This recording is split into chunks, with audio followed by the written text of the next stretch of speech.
Welcome to Parlay Power Hour for September 14th, 2021. Throw it up there, Grant. I am joined by G-Money, Grant Mitchell. How you doing today, Grant? I'm doing great, Tanner. It's another wonderful morning. What better way to get started than by looking at your lovely face? Yeah, you know what? Your lovely face is okay. It's going to be fucking... Wait, we're already swearing on this show. It's going to be freaking knocked out on November 21st when I whoop your ass in Blacksburg, Virginia. But anyways, different story there. I'm training my ass off right now, Grant. You were going to get it. I don't know. You look a little chunky. You seem kind of impressed by the weigh-in photos I sent you. Okay, well, my weigh-in photo is not as impressive as your weigh-in photo, but when that picture gets posted, Grant, the tail of the tape, you're going to be scared. Just watch out. Also, what do you think about my Tatis jersey? It's freaking sick. I almost dropped an F-bomb like you. I'm still yet to. You drop one every day. I haven't dropped one yet on the show. But yeah, Tatis, that's definitely in the top 3 jerseys that I would get if I was just picking anybody in the league right now. Next, I got to get a Bo Bichette jersey because he literally golfed that ball out of the yard last. That was sweet when I saw that highlight on Twitter. The Blue Jays are America's team. They're the best team in baseball, and the Red Sox are still going to the playoffs, Grant. F you. Let's get into the show. This is the best hour of your day. Caesar Sportsbook, Sports 20 RF, risk-free bet up to $5,000. Grant, if you bet $100 in cumulative wagers by September 30th, what are you going to get? You're going to get $150 to spend at MLBshop.com. NFL Shop, not NFLshop.com. NFLshop.com. Oh, I always mess that up. Get it together, Grant. You know what? So you don't have to buy knockoff jerseys like this, even though this is a great knockoff jersey. Wherever I got it from, I don't know. All right, this is the best hour of your day. Let's get into it. Grant, you're up first. Astros run line versus the Rangers. Zach Greinke on the bump. I love Zach Greinke. Great pick out of you. Yeah, well, thank you. That's all that matters, that you like this pick. I know that you say that Zach Greinke has mastered the 89-mile-an-hour fastball. But like you do also say that's a testament to just, his skill as a pitcher. It doesn't mean he's juicing and throwing 103 miles an hour. He's actually got some skill, which, is important when you're playing a team like the Rangers, who does not have skill. They don't have anybody on their team that really is impressive. They're good players. They were with Kyle Gibson and Gallo. They were traded right near the deadline. They're down at 53-90 on the year. They don't have anything to play for. They haven't had anything to play for a while. The Astros did go through a bit of a slump, I guess, if you want to call it that. And by a slump, I mean they're basically playing 500 baseball, which isn't terrible. But for a team that at one point had the best record in baseball, you thought they'd be doing better. They're bouncing back. They've won 3 out of 4. They won the first game against this Rangers team 15-1. And Zach Greinke, I forgot to mention his counterpart on the mound, Jordan Lyles, who's 8-11 with a 5.4 ERA. There's not a whole lot there's basically nothing to put in the Rangers' direction here, so Astros should win this one pretty easy. Yeah, I mean, there's not really much to talk about this game. I think the Astros win with ease. All right, we're going to talk about the important game today, Rays versus Blue Jays money line. This is my pick. Grant, I got to read some stats to you. This might give you nightmares. You ready for this? I don't know if it's going to be nightmares because I'm a Blue Jays supporter, but go for it. All right, calm down here. All right, Toronto Blue Jays. Batting average as a team, 268. All right. They've scored 765 runs, whatever. They've had 1,309 hits. That's over 100 more than the Tampa Bay Rays this season. They've hit 232 home runs. The Rays have hit 199. All right. They have a 334 cumulative on-base percentage, and they have a team ERA of a 3.87. The Rays team ERA is 3.81. I don't know how the Toronto Blue Jays are not leading the division right now. It blows my mind. But they have been playing excellent as of late. They're 4-1 in their past 5. They beat the Baltimore Orioles 22-7, a freaking football score on Sunday. They bounced back yesterday. They beat the Rays 8-1, Grant. 8-1. Vladimir Guerrero Jr., Bo Bichette. This team is freaking legit. Jose Barrios on the bump today. They brought in Jose Barrios to win them a wild card game, not a division, because they're not anywhere near the division. But Jose Barrios, 11-7, 3.52 ERA this season, 166 innings. He's not an ace. I wouldn't call him an ace by any means, but he's a big time pitcher, big game pitcher. He gets the job done tonight. What's up, Grant? You raise your hand. It's just freaking first grade. No, I was saying he's a 2-3. Yeah, he's a 2-3. He's definitely a 2-3. Now, if Trevor Bauer goes to Toronto next year when the Dodgers can him when he's innocent, like, the Blue Jays are going to be the best team in baseball. That's 100%.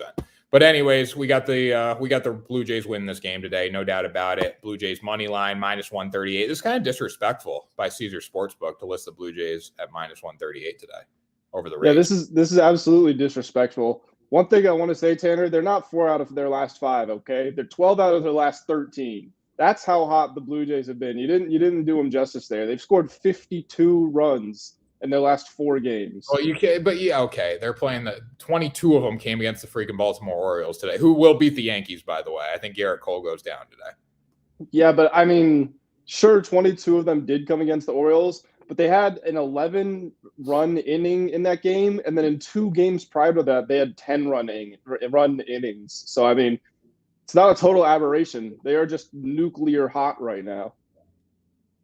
Using big words this morning, Grant.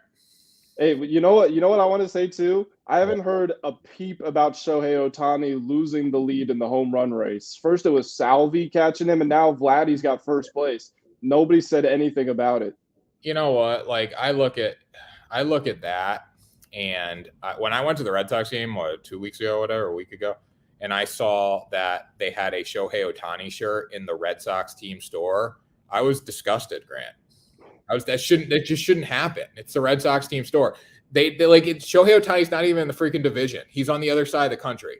All right. And we got a jersey, we got a t-shirt of his in the store. I lost all respect for Shohei. I love Shohei. Believe me, I love him. I don't think he deserves as much press as realistically though, Grant, he hasn't gotten that much press. He got it all leading up to the All-Star game. After that, it faded off. Yeah, I think that's because they recognized that was when they were going to have the most eyes on baseball because the other sports were kind of at a break. Plus, it was that big draw, so they're trying to market it as much as they can. But like you said, there's not been a whole lot going on since then. Because I mean, it's easy to market his talent to baseball and sports fans, right? But to kind of neutrals, maybe outside of your normal demographic who you're trying to bring in there, in a less ignorant way, kind of goes back to what Stephen A. Smith was saying. You know, when you've got a guy who doesn't speak English and you're trying to make him the face of your sport, it's harder for non-baseball fans to be attracted to that. Yeah, I agree with that. Now, Stephen A. got fired for that, or not, didn't get fired, but he had to apologize. He got reprimanded. He got reprimanded for that comment, but like it was there. I don't think there's anything wrong with it. But we're not going to get into that, I guess, right? He was just saying the facts. Like he's like, you're trying to market to Americans. You don't have an American being, right? Yeah, and sports marketing at least, and I guess kind of connection with your team. I'd say outside of football, because football is very much team driven, but outside of that, sports are about connecting with stars.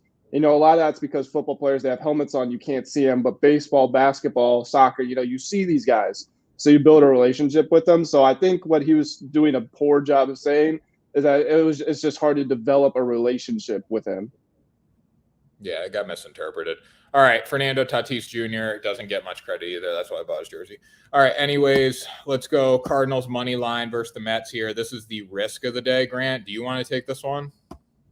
Sure. I mean, your guy, Mickey Mouse, Marcus Stroman.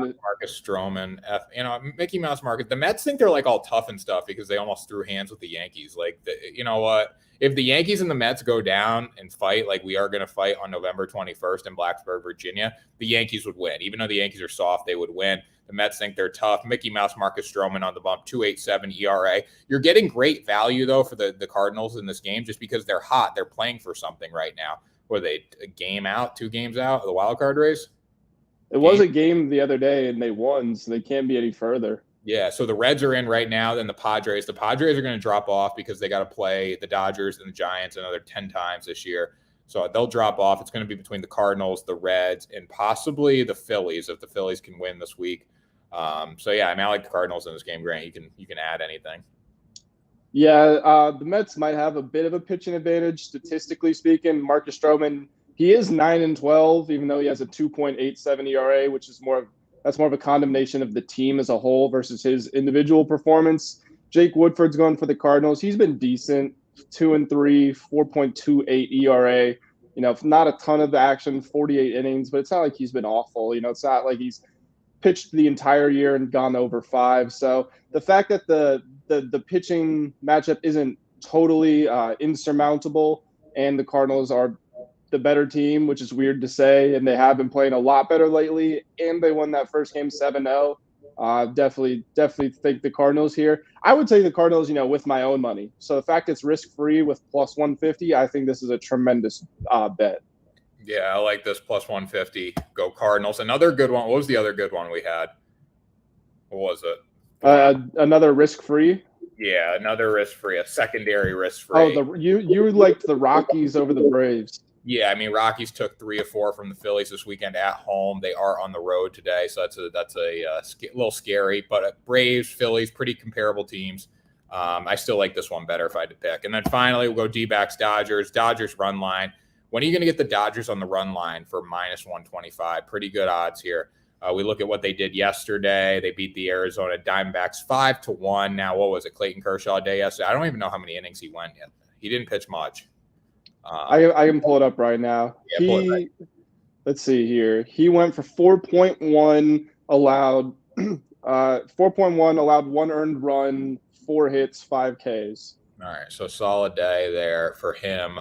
We look at this game. AJ Pollock's on the DL, Chris Taylor's day-to-day, but you still got some dudes in there. You got Max Muncy, you got Justin Turner, you got Corey Seager, you got Trey Turner. I mean, you got Cody Bellinger. You got so many dudes. Tony Gonsolin on the bump, 2-1, 2.79 ERA this season, 38 innings pitched. He's come out of the bullpen a lot. Since Bauer left, he's started to come out of the starting rotation a little more, again, going against Luke Weaver, 3-4, 4.24 ERA. I like the Dodgers to cover today, make a statement. They need to keep, honestly, though, probably just the way the Giants have been playing, the Dodgers will be the wild card team, but I'm not going to rule it out yet. I'm not going to say they're not going to win the division, but the Dodgers have to keep winning if they have any hope of winning the division, because it doesn't look like the Giants are going to slow down. Yeah, I don't have a whole lot of input for this pick because it should be fairly obvious that the Dodgers are going to win this game and they will cover. But one thing I do think that's interesting about this Dodgers team, and I'm interested to hear what you have to say to this, is that their most important players this season have been Justin Turner and Max Muncy and AJ Pollock. I mean, if we exclude the pitching rotation for the most part, because obviously that's the heart and soul of this team. But they have 3 MVPs outside of their bullpen, and those guys have not been the most important players on this team. I find that very interesting. Yeah, well, let me pull up Cody Bellinger's stats this year. Hasn't done much. I've got it right here. He's hitting. Oh my gosh, I didn't realize it was this bad. Yeah, he's hitting .161, 9 home runs, 33 RBIs. And you know what? I will give him a little benefit of the doubt here. He missed a solid chunk of the season and then expected to come back in and perform. That hurt him. But again, yeah, he hasn't done much. It's like, like Max Muncy and Justin. I wrote an article on this. Max Muncy and Chris Taylor were like journeymen before this. Like they never had a home, and then they get to the Dodgers, and they were big time players in the Dodgers for all their World Series runs. I mean, they didn't win them all, but they were there, obviously. And then they show up now, and they're the stars of this team. So I look at that. It's like that's just kind of luck for the Dodgers. I mean, who would have thought Max Muncy, Rockies money line? Yeah, I mean, we kind of like the Rockies on the money line today. If you want to take a risk bet, especially after winning 3 or 4 from the Phillies, but good choice there if you're going to go with it. I wouldn't put your life savings on it by any means, but decent bet. All right, so back to the Dodgers here. It's like they got lucky. I mean, Max Muncy and Chris Taylor have turned into all-star caliber baseball players. It's like the Cody Bellinger's not delivering right now. I think he will in the coming years, but right now at least this is Max Muncy and Chris Taylor's team plus a stud pitching rotation. Yeah, if I were to pick an MVP, a team MVP for the season, I'd probably go with Max Muncy. Yeah, 100%. Not only has he been good and consistent, but he's been there in the big moments for them too. So, I just find that I'm wondering more than anything how he and sort of that crop of players, like you were talking about, the journeymen, maybe the non-focal points. I wonder what they're going to look like in the playoffs. Because think about it, Max Muncy and Justin Turner right now are providing most of the offense to this team. So what if they have to kind of carry the offense through October? I'm sure they will. I'm sure they'll have to. But again, like the Dodgers have been there before. Max Muncy's been there. Chris Taylor's been there. Pollock's been there. Every one of these dudes has been there. Cody's been there. Like they're ready to go. And it wouldn't surprise me if Bellinger heats up in the playoffs because He's been there before. He knows what playoff baseball is all about. You're not going to score a million runs in the playoffs. You're going to have to get the big hits.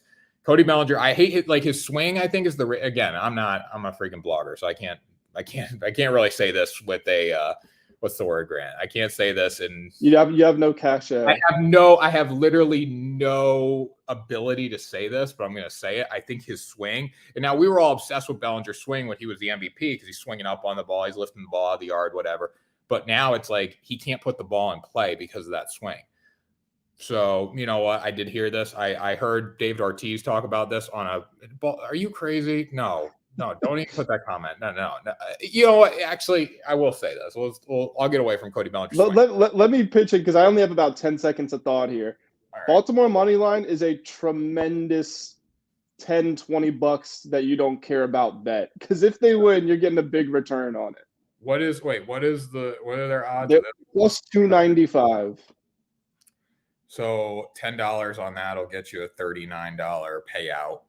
So yeah, I mean, you know, if you want to throw it into if you want to do a parlay or something, Baltimore money line and like Rockies money line, put that in, $10 on that, $5. You're probably gonna lose, honestly, but it's worth a shot because the Yankees are dog water and trash, and they will probably lose today with Garrett Cole. And they've got Garrett Cole. So if they don't win today, there's no hope for the Yankees. Yeah, you're giving money away by putting money on the Baltimore Orioles to win today. I'm just saying I don't like the Yankees, but if the Orioles win, let's put it this way, I won't be surprised because the Yankees are experts at losing games that they should win, right? They did find a way to come back yesterday and win, but you're giving money away if you bet on the Baltimore Orioles today. That's what I'm going to say. So anyways, Grant, what were we talking about before? Talking about how you are a swing expert and Cody Bellinger doesn't meet your standards. Okay, so Cody Bellinger's got it. I think he's got to swing a little more down on the ball instead of so much lift because he's got one of the most like uppercut swings in baseball, which is great if you're hitting the ball out of the yard, but he's not hitting the ball out of the yard. So I think he has to make an adjustment. That's my thought. Again, I have no reputability. I think that was the word. I have no reputability to say that, but I'm going to say it because why not? This is Parlay Power Hour. We do what we want. I don't know. I liked my word of cachet better. I feel like that carried a little more weight. Didn't. All right, that was Parlay Power Hour. Final thoughts, September 14th, 2021. Grant, we got a big episode of Between the Lines tonight. Very excited. Yes, we do. I am excited to be there. Thank you to everybody who tuned in for this morning's show, Parlay Power Hour. Hope to see you there on tonight's show. My final thought. Keep an eye out for a promotional flyer of Tanner and myself's fight on November 21st in Blacksburg. It's going to be dropping soon. The tail of the tape is almost in, so keep your eyes peeled for that. It'll either be up tonight or tomorrow, most likely tomorrow, but possibly tonight. So we're putting that together right now. I am going to whoop Grant Mitchell on November 21st in his hometown of Blacksburg, Virginia, DT, downtown. I'm going to go there. I'm going to show all his hinge girls are going to be like, oh my God, look at Grant. We're going to go watch the fight tonight. And then I'm going to beat his ass, and it's going to be the best thing in the world. Just watch it happen, guys. November 21st, Blacksburg, Virginia. Tickets, sports20.com. Lock it up. That was Parlay Power Hour, September 14, 2021. Subscribe to the network. Best hour of your day. One thumb, one finger, one pinky, all love. See you tomorrow for another episode.